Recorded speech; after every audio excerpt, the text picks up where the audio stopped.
Hola, bienvenidos de nuevo a este segmento que es Conozcamos más acerca de.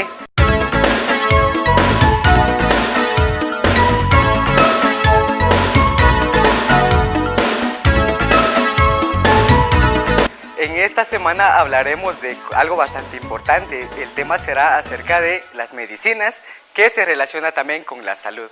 Para hablar de las medicinas tenemos que profundizar acerca de los medicamentos.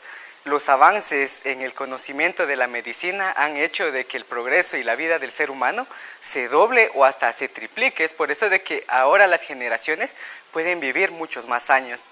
Esto quiere decir de que se ha logrado un control sobre enfermedades como la hipertensión, la diabetes, el asma. También pueden ser tratados con diferentes tipos de procesos médicos.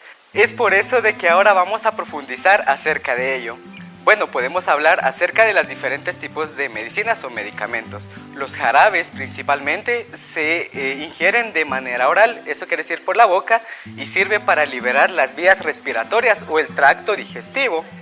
Pueden ser también soluciones encapsuladas, eso quiere decir pastillas, cuando tomamos algún tipo de medicamento así, eso quiere decir de que son encapsulados. También podemos tomar en cuenta los ungüentos, que son un tipo de medicamento de manera más externa. Eso quiere decir de que se tratan, por ejemplo, males en la piel, infecciones, heridas o golpes, y pueden ser aplicados de manera externa.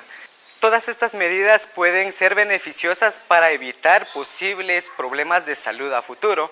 A todas aquellas personas que ya tienen algún tipo de padecimiento también les beneficiará que nosotros podamos utilizar la mascarilla, tomar las medidas de distanciamiento y de higiene, y pues para ello también podemos nosotros ser partícipes de todo este progreso.